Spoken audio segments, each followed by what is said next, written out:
Hi there. So here's what we're going to do for the review for this week. So in this document called Test Review Day 1, there are a few different problems for us to practice. For each problem, there's two slides.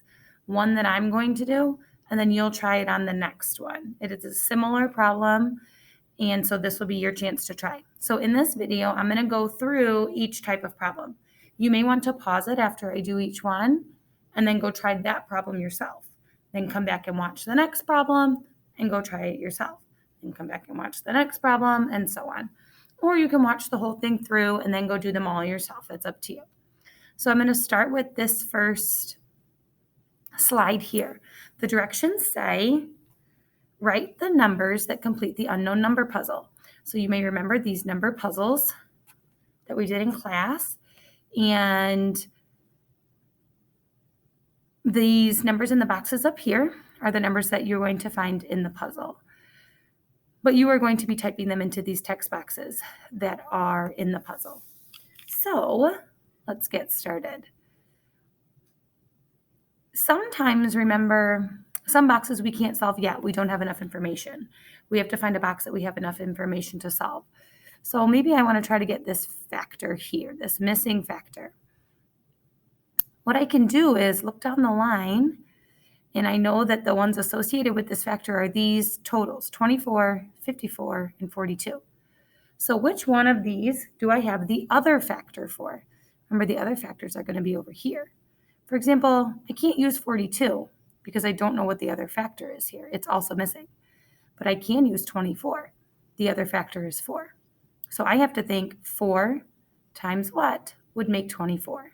Or 24 divided by 4. I can use my skip counts to figure that out, and I get the answer of 6. So that tells me that this missing factor is a 6. So I'll put that in there. And let's see, where should I go next? I think I'll go here. This is a missing total. I know I need to do 5 times 4, straight up and straight over. 5 times 4 makes 20. So I'll put that in there. Over here, let's do this missing total. We have both of the numbers for this too. All the way over is 4, all the way up is 3, so 4 times 3, which is 12. I cannot do this missing total in the yellow box yet because one of the factors is 3, but I don't know the other factor. So I can't do that yet. So let me try to get this factor first. So remember, these are the products associated with it, 45 and 54. Do they have the other factor with them? Yes, they both do. This one's is 5 and this one is 6. So I can choose either one. I'll choose this one since we're good at our 5s. So I have to think 45 is 5 times what? And since I practiced my 5s, I know that 45 is 5 times 9. If you needed to skip count by 5s, you could do that. Let's get this last factor here. I'll use 35 since I can use my 5s again for that. 5 times what makes 35? That would be 7. And now I can do this last box here. Now that I know that this is a 9, that's a 3. So 9 times 3, which is 27. Once you have those filled in, it says explain how you found the number in the yellow box. So you need to write to explain how you got that number. Well, I couldn't get this number till I got this number. How did I get 9? I did 45 divided by 5.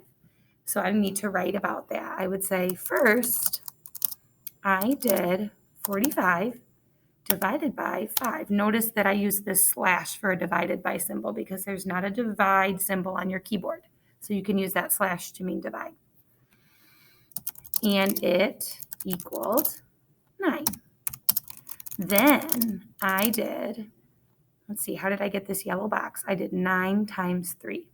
9, I'm using my letter X for times 3, and it equaled 27. So down in the bottom, you have to write how you got the number in the yellow box. So you're going to go to slide 2 and try that one. You could pause the video here and go do that. I am going to go on to the next type of problem. This one says there are 36 cookies in a jar. Joey divides the cookies evenly between 6 friends. How many cookies does each friend get? So it doesn't even tell me to solve it. It says what I need to do is write yes or no to tell whether the equation could be used to solve the problem. So in this problem, he starts with 36 total cookies and he's dividing them between his 6 friends. So would I want to do 36 times 6? No, this is not 36 groups of 6. So I'm going to write no in this box. Would I do 36 divided by 6? Yes, he has 36 cookies and he's dividing them among his 6 friends.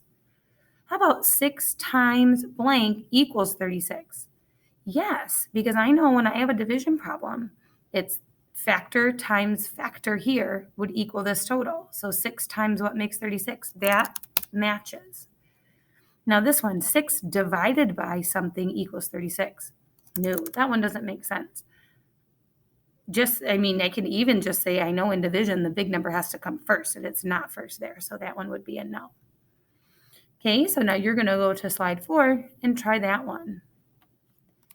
Next, I am on slide 5. So let me try this problem. It says Roxanne makes a postcard to advertise her dog sitting business. The postcard has a length of 6 inches and a width of 5 inches. What is the area of the postcard? Draw a rectangle to help solve the problem. Label your drawing. Write an equation to solve the problem. So the rectangle is already drawn for us here. That's this rectangle. I just want you to please label the side lengths.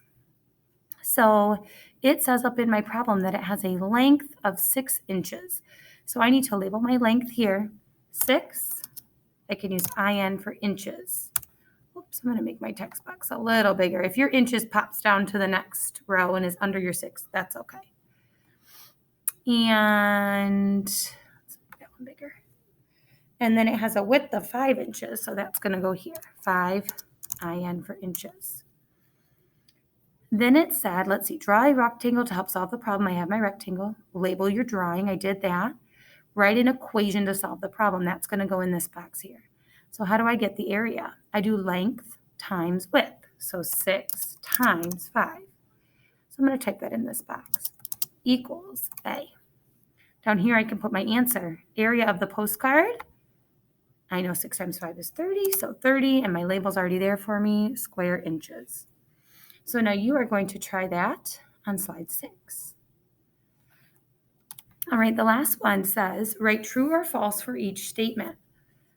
So this is using that order of operations. Remember, order of operations, very first thing is parentheses, then multiplication and division, then addition and subtraction.